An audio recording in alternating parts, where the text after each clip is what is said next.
bueno, la clase pasada nos quedamos en osteoartritis. Bueno, aquí tenemos el índice de WOMAC, es el índice de artritis de las universidades de Western Ontario y McMaster.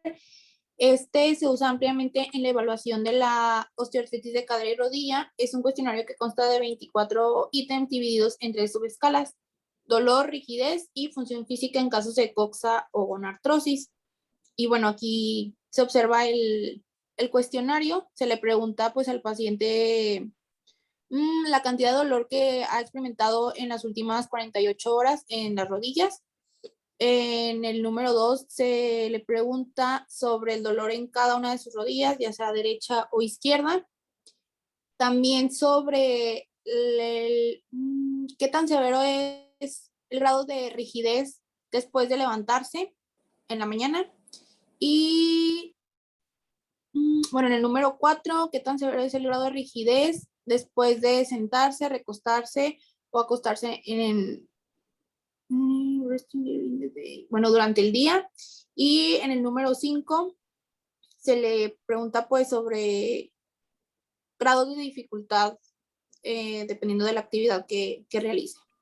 Ok, entonces la escala de WOMAC consta de tres escenarios: de dolor, rigidez y funcionalidad.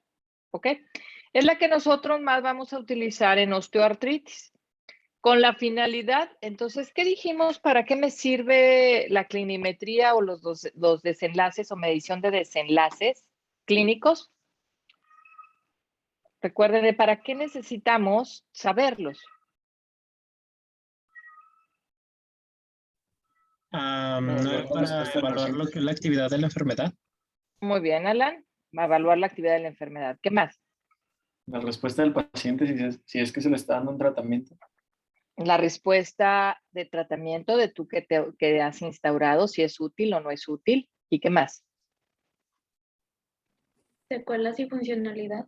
Secuelas y funcionalidad. ¿Ok? Por ejemplo, aquí en la escala de WOMAC, a final de cuentas, lo que estás haciendo tú es evaluar, uno, si tu tratamiento en osteoartritis, que está nada más limitado a cadera y columna, a cadera y rodilla, a final de cuentas, uno, la evaluación de tu tratamiento es eficaz. Dos, la funcionalidad del paciente. ¿De acuerdo? Y tres, en caso de no respuesta y si tiene mucho deterioro funcional, ¿qué sigue? ¿Seguirle dando tratamiento? No. Hay una escala que es la KOS. No sé si más adelante, creo que sí la traen por ahí.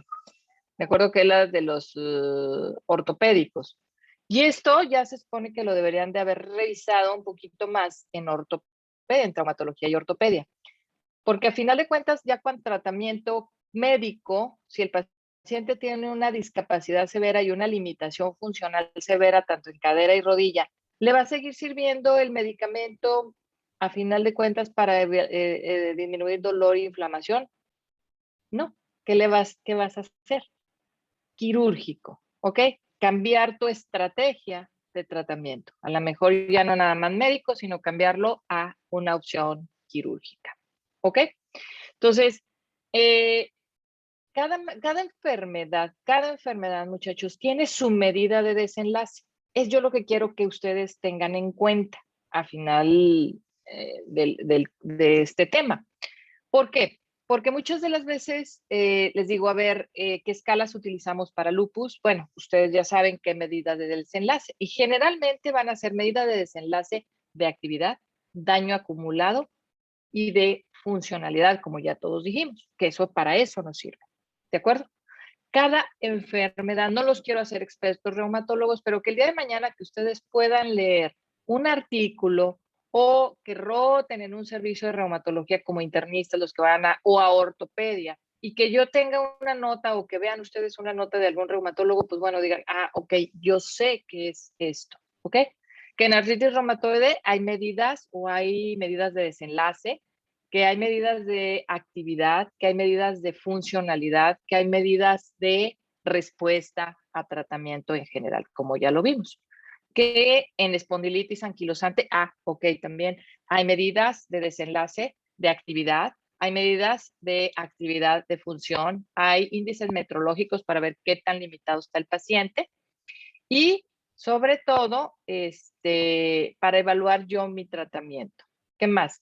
En artritis psoriásica también hay diferentes medidas de desenlace. Entonces, afortunadamente ya cada una de ellas pues ya las tenemos. ¿Se acuerdan que les mostré la aplicación? Nos hacen la vida mucho más fácil, pero tenemos que tener el sentido de que debemos saber de dónde provinieron o cómo se llegaron a ellas. ¿De acuerdo? Entonces, cada enfermedad tiene una medida de desenlace. Las más utilizadas, y todo esto parte sobre todo de enfermedades crónicas, porque son enfermedades que no se van a quitar o si se van a resolver. No, tienes que darle seguimiento a largo plazo. ¿Y la finalidad cuál será, muchachos? O sea, ¿cuál es la finalidad de estas enfermedades crónicas a largo plazo? Mejorar Pero de una calidad de mejor calidad vida. de... Ah, bueno. Ajá, ¿qué más? ¿Qué más? ¿Cómo se llama eso, Osvaldo? Hay algo que se llama PROS. Hay que estudiarlo también, que se llama PROS, porque de aquí en adelante mucho del medicamento, de los medicamentos y de la medicina basada en evidencia y de las estrategias de las recomendaciones también incluyen los PROS. De acuerdo, el PRO, los PROS que miden calidad de vida, medición de funcionalidad, depresión, etcétera. Sobre todo, y pérdidas laborales, etcétera. Sobre todo, ¿para qué? Porque se toma en cuenta también el bienestar en general del paciente. Son enfermedades crónicas, recordemos, ¿sí? Entonces, el día de mañana que digan, ay, quiero hacerle una medición de actividad, quiero ver si respondió el paciente, tiene espondilitis, ok, yo me acuerdo que hay una medida especial. Ok, para medir actividad es para medir funcionalidad es y para medir secuelas es ¿ok? Puede ser que también ustedes vayan a hacer medicina laboral, medicina del trabajo, les va a ser útil, ¿ok? Entonces, es por lo menos conocer que en cada enfermedad tiene su propia medida de desenlace para evaluar respuesta a tratamiento, ¿sí? Las más fáciles, pues a final de cuentas, pues son las enfermedades crónicas, hipertensión, diabetes, dislipidemia. Ese es facilito, todo el mundo las tenemos que saber. ¿Cuáles son las medidas de desenlace? Aquí no hay tanto de funcionalidad, aquí nada más es de control al tratamiento. Glucosa, hemoglobina glucosilada, a final de cuentas. Presión arterial, ¿ok? A lo mejor en funcionalidad el daño al órgano blanco, ¿de acuerdo? Por ejemplo, en diabetes, retinopatía, neuropatía, artropatía diabética, etcétera, ¿ok? En hipertensión, si ya tuvo problema cardiovascular o no. En dislipidemias también. Esa sería, digamos, la funcionalidad, pero ya lo tenemos como tal establecido. ¿Es correcto? Entonces, pues, de esta forma nosotros podemos tener un mejor uso y un menor riesgo de tener, ¿cómo les diré? De equivocarnos menos. No quiere decir que no vayamos a equivocarnos, pero si sabemos estos desenlaces, puedo yo hacer. Vamos a hacer una cuestión. Por ejemplo, si el paciente está muy bien controlado, está con los índices de actividad muy bajos y está con un tratamiento establecido, a veces por modismos o porque llegó el de laboratorio, aguas muchachos, porque así llegan, ¿eh? Llegó el de laboratorio y te ofrece un nuevo medicamento y dices tú, lo voy a cambiar porque esto ofrece chalala, chalala. Y paz, lo cambias de tratamiento. ¿Qué finalidad tenía cambiarlo? ¿Ok? Irte al Congreso. Eso yo les digo a algunos colegas. Ok, le digo, pues, ¿cuántos te pagaron, no?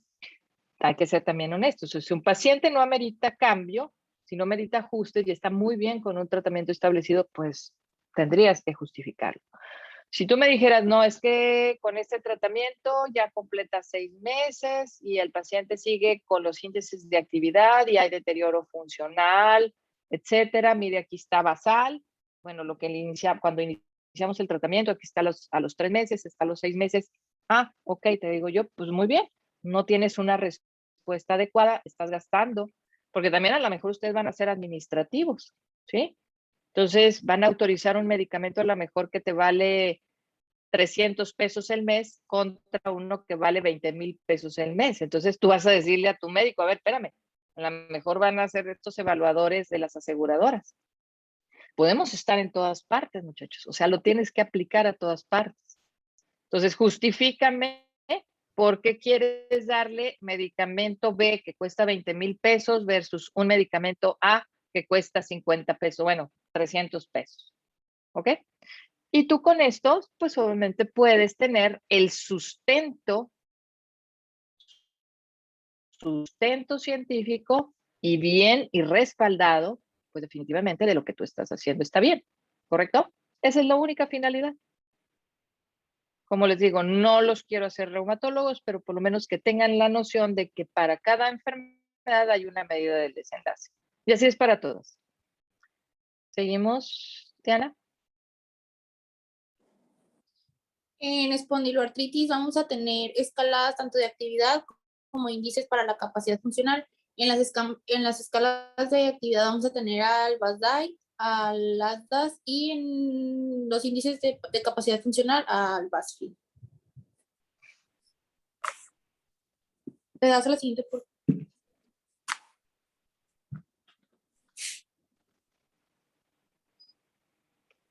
Bueno, el BASDAI, este es un cuestionario que consta de 6 preguntas relacionadas con los síntomas de actividad de la enfermedad.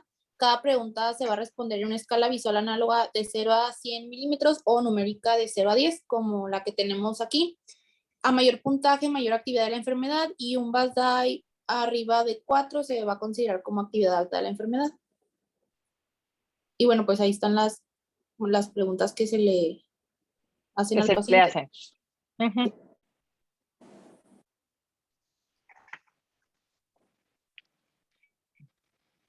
¿Le continúo? Y esa es la calculadora, a final de cuentas. Hay una calculadora BASDAI que no entran parámetros de laboratorio. Por ejemplo, ustedes me pueden decir, es que el paciente vino sin exámenes de laboratorio. Y hay exámenes, obviamente hay parámetros que te van a medir la actividad clínica, nada más. No requieres exámenes de laboratorio. Entonces, uno es el BASDAI y el otro, entran preguntas, fíjate bien, preguntas del BASDAI, pero le agregan reactantes de fase aguda, que puede ser proteína C reactiva, velocidad de sedimentación, pero la pregunta de inflamación periférica, evaluación global y duración de rigidez y de dolor espalda o dolor de columna son las mismas que en el BASDAI. ¿Qué le agregan a esta calculadora ASDAS? Pues nada más los reactantes de fase aguda, que puede ser velocidad de sedimentación o proteína C reactiva. Pero es igual, son derivadas, ¿de acuerdo? Prácticamente agarraron esas preguntas clínicas del BASDAI y le agregaron nada más los reactantes de fase aguda. Es lo mismo. ¿Sí, Pip? Esas dos. Muy bien, Diego. Y hay parámetros, hay puntajes, ya se hicieron estos índices, digamos, aritméticos o logarítmicos. De acuerdo, les dan un puntaje y se hacen cortes y dices, ok, ya cuando haces la sumatoria de estas y la división, pues definitivamente cuando tienes un puntaje y aquí se los ponen en esta flechita. ¿Ok? Cuando te dice que la enfermedad está inactiva, cuando la enfermedad es moderadamente activa, cuando está alta y cuando está muy, muy alta. ¿Ok? Y con eso tú le puedes decir al paciente y también el paciente se siente, pues, de cierta manera, ¿cómo te puedo decir? Satisfecho de que tiene algo medible y reproducible. Le encanta que tú que le des estas tablitas y le digas, me va a medir cómo estoy. Ok, así está de su artritis, así está de su espondilitis. Ok, es como decirle, mire, su hemoglobina glucosilada está en 8. Aunque usted traiga 120 de glucosa, usted dejó de comer 3 días antes azúcares y por eso sacó la glucosa. Porque dice, pero doctor, me salió la glucosa, ¿no les ha tocado, muchachos? La glucosa 120. Sí, pues 3 días antes dejó de comer tantas cosas dulces. Pero hay 3 cosas que no mienten, ¿verdad, muchachos? ¿Cuáles son? Los Los borrachos, borrachos, los niños. la glucosa, la hemoglobina La glucosilada. hemoglobina glucosilada, esas no mienten. Ok, aunque la glucosa ese día salga en 100. Ok, muy bien. Eso les gusta a los pacientes. Entonces, decirle, mire, usted estaba en rojo, ahorita está en amarillo, pero lo ideal es llevarlo hasta acá está cremita o verde. Ok, ¿sí? Y eso motiva al paciente. ¿A qué lo motiva? ¿Qué tienen las enfermedades crónicas en común, muchachos? ¿Qué imaginan? No, los que van a ser cirujanos dicen, yo curo al paciente y ya lo veo y ya, punto, resuelvo. Si no lo curo, no lo entretengo. Ese es el lema de los cirujanos, ¿eh? Una, ¿Ok? una disminución de la calidad de vida. ¿Qué más? Muy bien, una disminución de la calidad de vida. ¿Qué más? Que tienen que llevar el Tienen que ser tratamiento a largo plazo. tratamientos en el tiempo. Ajá. Entonces, hay algo que marca la diferencia de una disminución de la calidad de vida, de disminución de progresión, de daño, órgano blanco, que se llama adherencia al tratamiento. ¿Ok? Si un paciente tiene adherencia al tratamiento, por ende, va a tener más persistencia al tratamiento. ¿Ok? Son diferentes los términos. Una cosa es adherencia y la otra es persistencia. Van intercomunicadas. ¿Hecho? Es a final de cuentas. Muy bien. ¿Alguna duda, muchachos? ¿Pregunta? Entonces ya sabemos las 3 cosas que no echan mentiras. ¿Y las mujeres, verdad que no somos mentirosas? No sabemos echar mentiras. Más bien los hombres, híjole, eso siempre se les detecta las mentirijillas. Los cachamos luego. Seguimos, Diana. Osvaldo se está acordando qué hizo. Luis también. O sea que sí es cierto. Ay, muchachitos. Ok, está bien. Seguimos. Ríanse, hombre. Así se les quita, de perdido, si no se les quita el dolor por la vacuna, pues de perdido se les olvida tantito. Obviamente saben que el ejercicio libera endorfinas y algunas otras cosas. ¿Ok?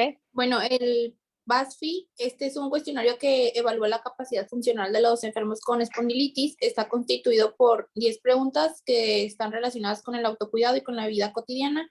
Cada pregunta se va a evaluar en una escala visual análoga o numérica del 0 al 10 y pues a mayor puntaje nos va a indicar una mayor limitación funcional. Igual, aquí están las preguntitas que se le hacen al paciente. Ok. Ustedes ya lo experimentaron y fue nada más post vacuna, fíjate. Fue agudo, pero pues ahorita ya van mejorando. No puedes hacer nada.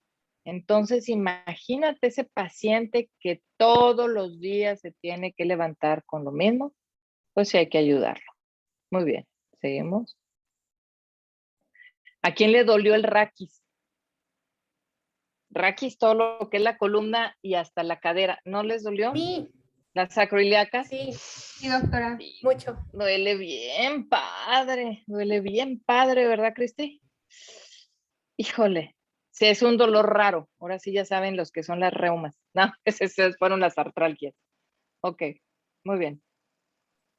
Bueno, en artritis psoriásica tenemos el PASI. Este evalúa las características de la piel, tomando en cuenta el porcentaje de superficie corporal afectada, la característica de la escama, el eritema y la induración. La escala es del 0 al 72, a mayor puntaje igual mayor actividad de la enfermedad. Y en relación con la evaluación articular, se hace el conteo de 68 articulaciones dolorosas y 66 inflamadas.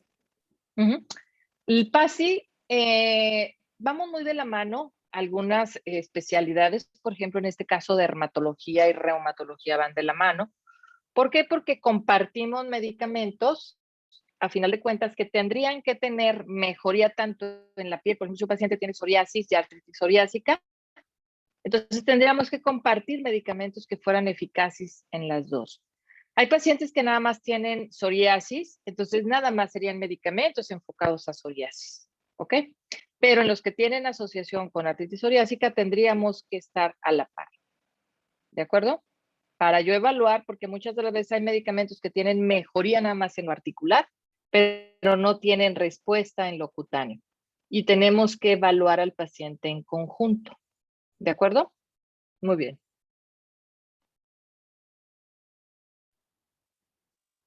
Bueno, nada más pues los médicos van a clasificar la psoriasis en función del porcentaje de la superficie corporal afectada. Y ahí tenemos los porcentajes, ya se clasifica dependiendo si es leve, moderada o grave.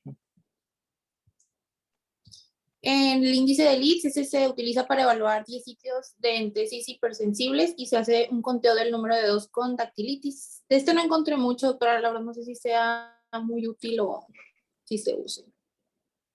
Ok. Lo que pasa es que la artritis psoriásica no es tan fácil como la artritis reumatoide o la espondilitis, ¿ok? La espondilitis o tienes afección axial, ¿qué dijimos que era afección axial, muchachos? ¿O cuál es el esqueleto axial? Para ponernos de acuerdo. El cráneo y Porque la no son columna. extremidades. Ajá, lo que es el axis, ¿de acuerdo? Que es columna cervical, ¿qué más? Cráneo. ¿No? ¿Qué más? Columna, todo lo que es columna y sacroiliacas, ¿cierto? Ese es el axis, ¿de acuerdo? Es el esqueleto axial. Cráneo, pero pues no afecta en espondilitis. Y esqueleto apendicular o periférico. Pues es lo que no está con el axis, ¿ok? Entonces, la espondilitis anquilosante o afecta el esqueleto axial o el esqueleto apendicular y las inserciones tendinosas, que son las entesis, ¿ok? Pero ya sabes que es lo único que va a afectar. En artritis reumatoide son las articulaciones diartroidales que tienen cápsula articular o membrana sinovial. Y en la artritis psoriásica, el problema es que un paciente puede tener todas las manifestaciones, puede tener periféricas, o sea, como si fuera una artritis reumatoide con afección de articulaciones diartroidales, entésicas, como si fuera una espondilitis, axiales, como si fuera una espondilitis sacroiliacas, y dactilitis, ¿ok? Entonces, en la artritis psoriásica, por eso hay muchos más parámetros de medir actividad. El índice de Leeds lo utilizamos mucho para los pacientes en artritis psoriásica, le decimos a aquellos que tienen el dominio entésico. Porque, por ejemplo, hay pacientes que no tienen inflamación articular. Lo único que tienen es dolor en las entesis. ¿Y dónde hay entesis? Pues imagínense nada más dónde hay entesis, dónde no hay entesis. ¿Esternoclavicular? ¿Tienes ligamento? Ok. ¿Costovertebrales cuántos hay? Un montón. ¿Dónde más? La fascia plantar, el tendón de Aquiles, donde no hay, muchachos, ¿ok? Sin embargo, pues no podemos hacer medición de todas ellas. Estos son, digamos, ya hacen una evaluación de cuáles serían los más representativos para tú poderlos explorar y que te represente de que con estos que tú estás encontrando dolorosos, este punto doloroso, fuera reproducible para decir que el paciente tenga actividad o mejoría por los sitios más frecuentes. ¿Me explico? Por eso ven el índice de Leeds. Hay otro índice que se llama índice de Masses, que son más puntos o más sitios de inserción tendinosa. Cuando ustedes oigan índice de Leeds en tesis, es en tesis. Cuando oigan el índice de Masses, es en tesis. ¿Ok? Muy bien. Seguimos. Y el DAPSA, este es el más reciente y más sencillo, ya que solo va a incluir el conteo articular, la escala visual análoga del dolor, la escala visual del estado global del paciente y la proteína C reactiva. Igual, pues solamente se hace la sumatoria y ahí está, bueno, el estatus de la actividad en remisión de 0 a 4, actividad baja 5 a 14, actividad moderada 15 a 28 y una actividad alta por arriba de 28. Doctora, lo del conteo articular se sigue haciendo todas estas porque pues ya ve que en la pasada, bueno, las primeras que dijeron, vi que solo eran 28 porque no cambiaba mucho el pronóstico de la enfermedad y pues le quitaba tiempo. Así es. Ajá. En artritis reumatoide, porque la afección más frecuente es extremidades superiores. Pero como les comento, en artritis psoriásica puede afectar y mucho más es en las extremidades inferiores. ¿Ok? Por eso si entras que es el índice de 44 articulaciones. ¿Sí? Sí. Sí lo tienes que evaluar todo. Okay, gracias.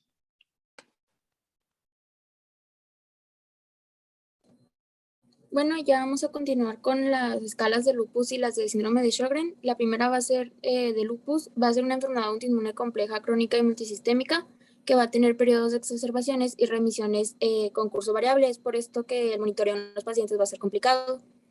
El medir la actividad de la enfermedad, el daño crónico y la calidad de vida es de suma importancia porque va a ayudar a evaluar los desenlaces, el pronóstico y la respuesta al tratamiento, como ya vimos que es la clinimetría. ¿Le das a la que sigue, por favor?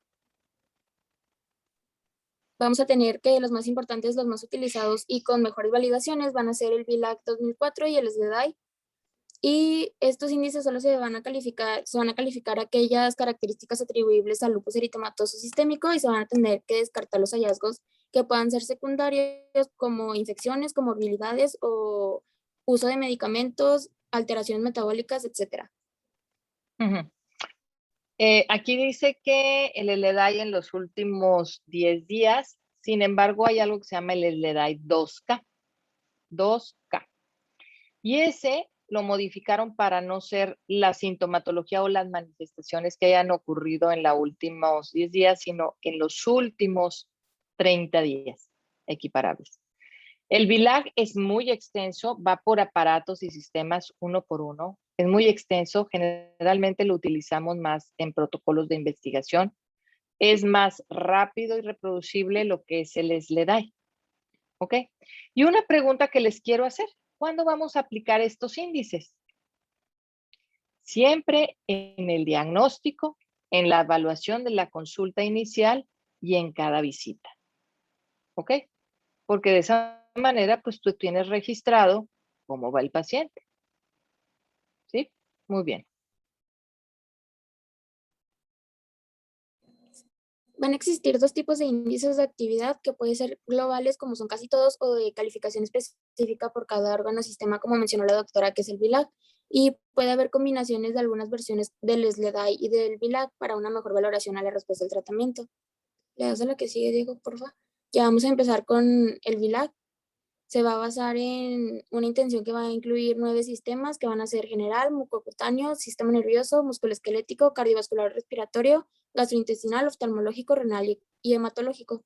Se basa en la determinación de presión arterial, de laboratorios hemoglobina, leucocitos, linfocitos, neutrófilos, plaquetas, creatinina sérica, filtrado glomerular con proteinuria de 24 horas, urianálisis, prueba de Coombs y anticuerpos antifosfolípidos. Y se va a calificar si va a ser por letras de la A a la E y A la en E. la A, sí, a Ajá. la E. Sí, es actividad. Entonces, ajá. Ah. En los órganos y sistemas, por ejemplo, ya como dijo Fátima, hay un apartado musculoesquelético y musculoesquelético hay articular, miositis, etcétera. Es muy complejo. Pero aquí el A no es excelente, ¿ok?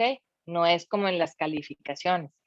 El A es cuando tienes el mayor o el más alto nivel de actividad, ¿ok? Y va en decreciente. B, C, D y E hasta cuando ya no hay nada de actividad. Una de las cosas muy, muy, muy notables, es bien complejo, a mí me tardó yo tardé en entender el VILAG, yo sí lo aplico, pero porque hago protocolos de investigación, porque yo quería pasar del A al C, no puedes, porque obviamente tienes que irlo como medición de mejoría, entonces no puedes brincar de un A a un C, ¿ok? Porque tienes que ser disminución paulatina, es difícil comprenderlo. Entonces, aquellos que les vaya a gustar la investigación, muchachos, acuérdense que todos tenemos que meter muchas cuestiones de estas de validación. Este no es tan útil en la práctica clínica diaria, porque sí es un poquito complejo, ¿ok? Y definitivamente, entre más número de A encontremos en los órganos y sistemas, ¿a qué equivale, Fátima? A una actividad más grave. Y que requiera más medicamento intensivo, ¿ok? O mayor dosis de medicamento. ¿Sí, Pip? Muy bien. Bueno, como ya escribió la doctora, la va a ser actividad grave y esta va a utilizar dosis altas de glucocorticoides que van a ser mayor a 20 miligramos al día o pulsos intravenosos de metilprednisolona mayor a 500 miligramos. Se pueden utilizar también inmunosupresores sistémicos o anticoagulación plena. Le das a la que sigue, por favor, Diego. En el B va a ser actividad moderada y se va a requerir el uso de dosis medias de glucocorticoides, o sea que va a ir bajando el medicamento, como mencionó la doctora, que va a ser menor de 20 miligramos al día, antipalúdicos, antidepresivos o antiinflamatorios no esteroideos. La C va a ser actividad leve con tratamiento sintomático. La D va a ser actividad previa pero no actual. Y la E nunca ha tenido actividad en ese sistema. Ya pasando al SLEDAI, va a ser una calificación de 0 a 105 puntos. Van a ser 2 sistemas, bueno, no sé, 2 sistemas con 8 puntos, 2 sistemas con 4 puntos, 3 sistemas con 2 y 2 sistemas con 1. ¿Tienes ahí el SLEDAI? Sí, ahí tienes el cuestionario para explicarles. Ay, no lo traigo, solo traigo... No, no te preocupes. No te preocupes. El cuestionario es que hay aquí división, muchachos, porque cuando ya veamos lupus, tenemos que comprender que hay afección de lupus en órganos mayores o funcionalmente que te ponen en riesgo la vida. Por eso, el puntaje mayor de actividad o de lesión o de presentación de manifestaciones clínicas en órganos que tienen compromiso en órgano y función alta, se le llaman órganos mayores. Por ejemplo, el que tiene manifestación neurológica o neuropsiquiátrica, el cerebro es importantísimo, claro, es importante, ¿de acuerdo? Y una lesión o una actividad neurológica o neuropsiquiátrica equivale a actividad grave. Por eso se le da la ponderación de 8 puntos, Fátima. ¿Ok? El ojo, ¿ok? Una afección ocular, por ejemplo, exudados cotonosos o que tengas una vasculitis ocular, es un órgano importante. Pues el ojo no ves, es funcionalmente y vital, a final de cuentas. ¿Ok? Y las vasculitis también entran con 8 puntos, por eso les decía que ahí hay ítems. Bueno, cada órgano tiene su puntaje. Entonces, hay, por ejemplo, leucopenia menor de 3,000, pues equivale nada más a 1 punto. Complemento equivale a 2 puntos. A final de cuentas, nosotros tenemos que ir viendo de acuerdo al órgano o sistema afectado. No te preocupes, descríbelo porque ya lo vamos a volver otra vez a ver cuando tengamos la clase de lupus. Muy bien. Este índice va a tomar solo en cuenta las manifestaciones nuevas o recurrentes, pero no manifestaciones que sean persistentes, y se ha hecho algunas combinaciones como es el Selena-Sleday, que va a incluir cambios en algunas definiciones como en la proteinuria, que va a ser un incremento de más de 500 miligramos al día, o en uno que era como mexicano y Sleday, que se excluyen los anticuerpos DNA y el complemento. Como buenos mexicanos, pues obviamente el complemento, ser complemento, determinación de complemento en cada visita y hacer anti-DNA en cada visita, que sí lo tienes que meter en el cuestionario, pues definitivamente no era tan, no se puede hacer, ¿ok? No se puede hacer, ¿por qué? Porque definitivamente es costoso, ¿sí? Entonces, cuando nosotros, los del Instituto Nacional de la Nutrición del Salvador Subirán, hicieron la validación de este MEX-SLEDAI, es lo mismo, los mismos ítems del SLEDAI todos, a excepción del complemento y del anti-DNA. Y se vio que era validado y que es reproducible aún cuando no tienes estos dos componentes, aún cuando no tengas complemento y anti-DNA. ¿De acuerdo? Entonces, pues nos las tuvimos, se las tuvieron que ingeniar. Entonces, los del Instituto Nacional de la Nutrición fueron los que hicieron este cuestionario MEX-SLEDAI y está validado a nivel internacional. Y es utilizado mucho por países de tercer mundo. ¿De acuerdo?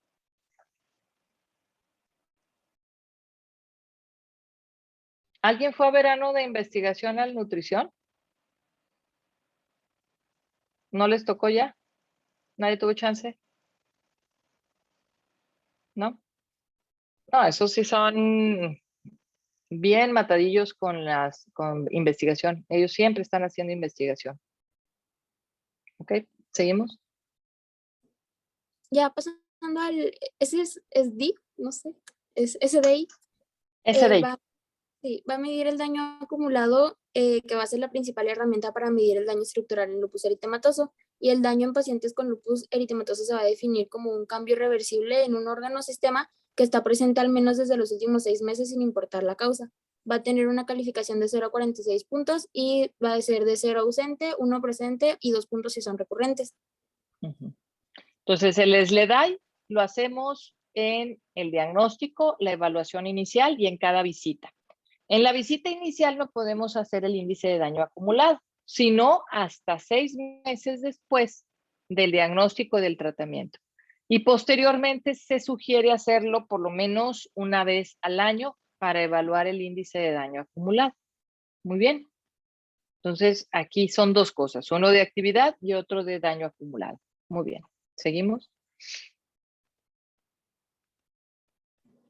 Continuando con la calidad de vida asociada con la salud, vamos a tener diferentes instrumentos que la pueden medir, como es el LQOL, que va a medir el impacto y la respuesta al tratamiento, el SLE, que va a medir los síntomas relacionados con el lupus, el tratamiento y su impacto, el SLQOL va a evaluar la función física, actividades de vida diaria, síntomas, tratamiento, conducta y autoimagen, y el lupus QOL va a medir la salud física, el dolor, plantación, relaciones íntimas, carga por otros, imagen corporal, salud emocional y fatiga.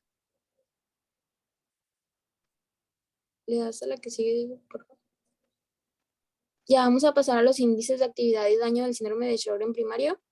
Y aquí vamos a tener que se evalúan los siguientes 12 dominios que van a ser constitucional, linfadenopatía, glandular, articular, cutáneo, pulmonar, renal, muscular, SN1, sistema nervioso periférico, sistema nervioso central, hematológico y biológico. Van a ser una calificación de 0 a 123 puntos. Ay, Que no ese vayan- Max. Ruego nosotros. No hay problema. Mira, lo podemos, fíjate bien, Fátima. Cuando son muchos ítems y los desconocemos y no los vamos a aplicar, fíjense bien, ese es un tip que les voy a dar, muchachos. Los índices de actividad de daño en el Sjögren involucran a varios órganos y sistemas, muy parecido a lo de lupus. Entonces, tú evalúas por cada órgano y sistema, ¿de acuerdo? Como podemos ver, podemos tener manifestaciones generales como es constitucional y linfadenopatía o específicas como es renal, muscular, sistema nervioso. Para no hacer todo esto, ese es un tip que les doy, pero eso lo vamos a ir tomando cuando nosotros, eso también ténganlo en cuenta, muchachos. El que den ustedes clase también es con la finalidad que aprenda, es causa de nuestra alegría, pero también los estamos entrenando para, a fin de cuentas, cuando sean residentes o en una plática, aunque no sean residentes, sean médicos ya formados, que los inviten a una plática, tener menos este tipo de errores, saber concentrar, porque sí es un poquito, digamos, dar todo uno por uno también, ¿ok? Entonces podemos englobarlo así, todos podemos leer y entonces esto es lo que engloba, ¿sí? Entonces, ya lo vamos a ver también en síndrome de Sjögren. Es muy parecido porque la enfermedad es multisistémica. Entonces, se parece mucho, muchachos, a lo que vemos en lupus, ¿ok? Evalúa casi todos los órganos y sistemas, ¿sí? Y tienen un puntaje para cada uno. Ya te ayudé, Fátima. Seguimos. Sí, mira, Sigue la dale, otra. sigue, Diego, por favor. Fátima, se me hace que te están bulleando, ¿eh? Ya vi. Ay, ¿cómo Ya te son? salvé, pero ay, qué canijos. No, Ya solo me ya faltan no es- dos diapos, se los juro. Ok. Ya. Es bullying, doctor. No es... Hablemos con ella, no de ella. Sí, vamos a reír con ella. Estamos riéndonos contigo. No nos reímos de ti, Fátima. Y ya por último, Cordero de Dios. Te quito los No te pecados del creas. mundo. Cordero de Dios que quita los pecados Sí. del mundo, que en reumatología es complicado. Es complicado, pero es fácil, muchachos. ¿Saben cómo es fácil? ¿Saben cómo se me hizo a mí súper fácil?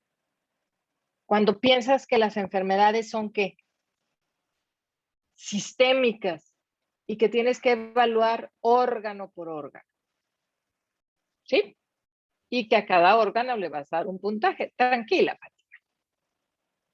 Ok, ya no les hagas caso. Seguimos. Diego. Help us. ¿Dónde? Ayúdanos. Eh, me asusto, doctor. Ok. No te Vamos a duermas. tener otros dos ¿Qué? índices que van a valorar la intensidad de la sequedad, dolor muscular, articular o fatiga en una escala del 1 al 10, y otra que puede evaluar todas las que se mencionan ahí: fatiga, constitucional, articular, muscular, piel, pulmonar, y se van a calificar de ausente 0, mejoría 1, igual 2, peor 3 o nuevo 4 y van a hacer una calificación del 0 a 78 puntos. ¿Le das a la que sigue, Diego?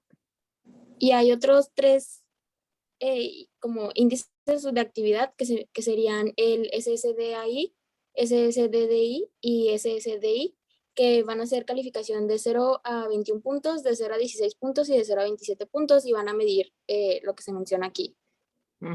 Cada ítem. Y nada más identificar, acuérdense que siempre identificamos todos los índices de clinimetría en las siglas, identificamos hacia qué están dirigidos, porque es SS, es síndrome de Sjögren Disease Index, ¿de acuerdo? Y este es de daño, el otro es de índice del daño por la enfermedad específica y el índice de actividad de la enfermedad, ¿ok? Toda una, prácticamente lo que se va haciendo es las siglas de acuerdo a la enfermedad y lo que van a medir. Muchos de ustedes pueden ayudarme después a trabajar como subinvestigadores. ¿Y saben qué hace el subinvestigador en los centros de investigación? Diles, Fátima. Todos estos se los tienen que saber, porque ustedes se los tienen que aplicar al paciente, ¿ok? Entonces, por ejemplo, si tuviéramos un protocolo de un tratamiento innovador en síndrome de Sjögren, ¿cuáles criterios de selección? Ya lo vieron todos ustedes en investigación. Diseño de investigación, ¿sí llevan clase de eso, muchachos? Sí, la llevamos en segundo año. Ok, cuando haces un diseño de investigación, pues metes tus variables y, por ejemplo, si quieres investigar si el fármaco A es útil en tal enfermedad, pues tienes que meter antes todas tus variables. Y las variables en una enfermedad sistémica, pues tienes que meter todo esto, ¿ok? Entonces, para evaluar si un medicamento A es superior al placebo, pues tienes que medir ítem por ítem para evaluar si el medicamento A va a ser superior al placebo. Entonces, en un centro de investigación, ¿el investigador principal hace todo esto? No. Lo hace el subinvestigador, ¿ok? Y lleva, obviamente se le da entrenamiento, pero no, se lo aprenden, ¿ok? Y no creerán, tengo una subinvestigadora, no es reumatóloga, pero ve, trae todos estos, pero rapidito, y no es reumatóloga, y se lo sabe. Muy bien, a veces se lo sabe mejor que yo. ¿Sí? Así que tranquila, Fátima, ya déjalos que les ponga yo un paciente y les voy a poner, a ver, hazle este. Ok, muy bien, Osvaldo, te invitaremos. Muy bien, ¿qué más? ¿Cuál otro sigue? No, ya esos son todos, doctora. Ok, entonces como conclusión, muchachos, clinimetría me sirve ¿para qué? Medidas de desenlace. Evaluar. Primero, ver cómo está la actividad de un paciente. Segundo, evaluar respuesta a tratamiento. Daño, funcionalidad y estrategias de modificación. Cada patología tiene su muy propia medida de desenlace. Más de una que mide actividad, funcionalidad y daño. ¿Ok? Y respuesta a tratamiento. ¿Cuándo se aplican?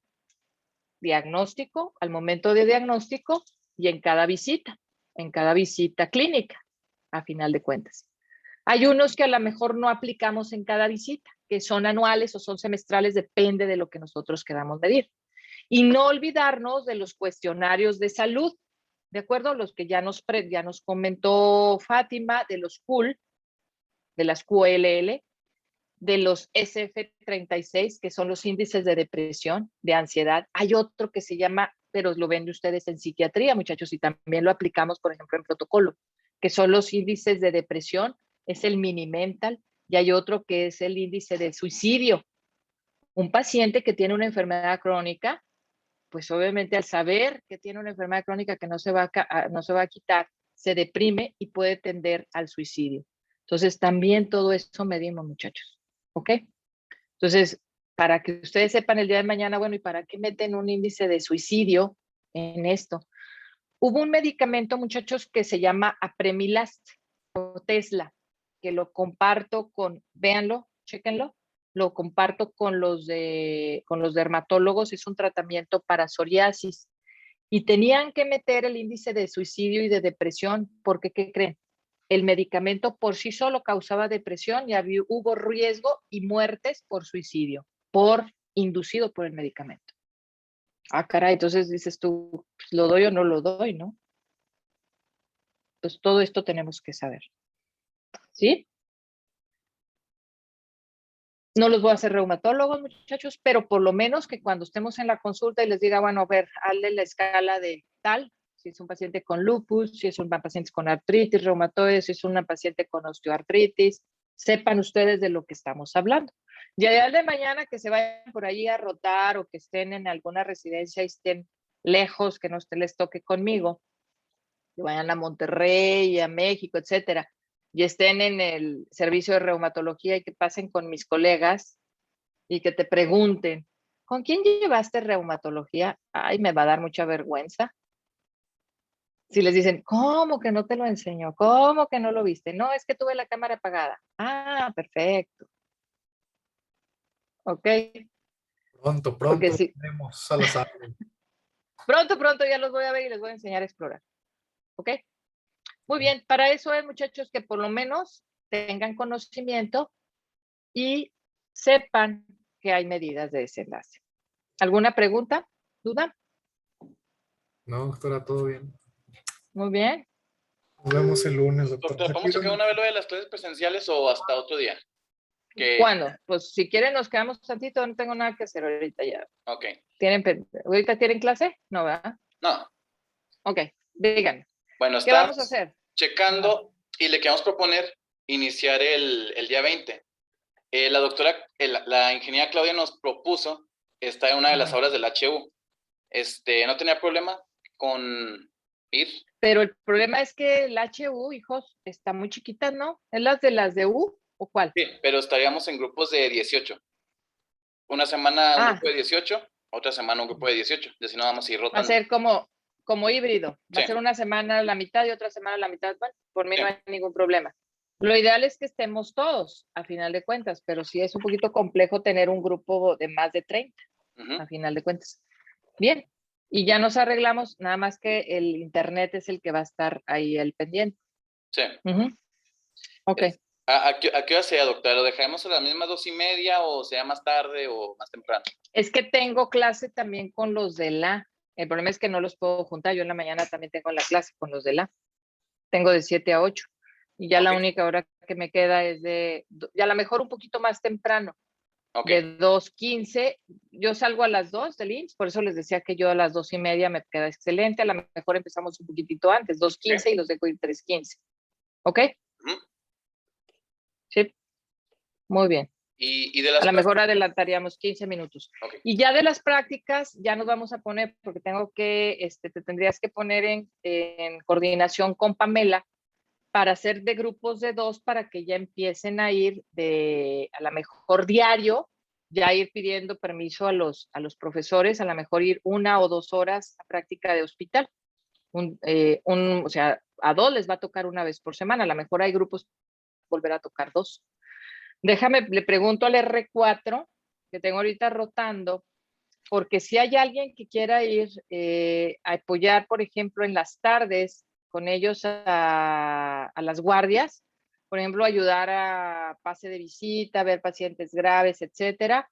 A lo mejor lo más elemental, déjame ver con el doctor Gutiérrez, que es el R4 de medicina interna, como son muy poquitos ahorita residentes, ustedes van a ser de mucha ayuda, pero el problema es que es en hospital, ¿ok?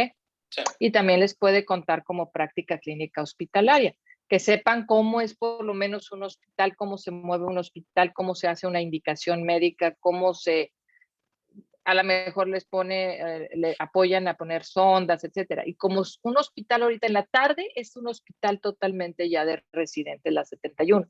Están los residentes de neurocirugía, de neurología, de ortopedia, de medicina interna, de cirugía de tórax, de cardio.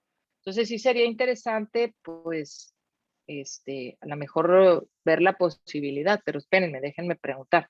Ok. Porque también necesitamos ver permisos. ¿Okay? Sí, y en la mañana, ¿de a qué hora podría ser, doctora?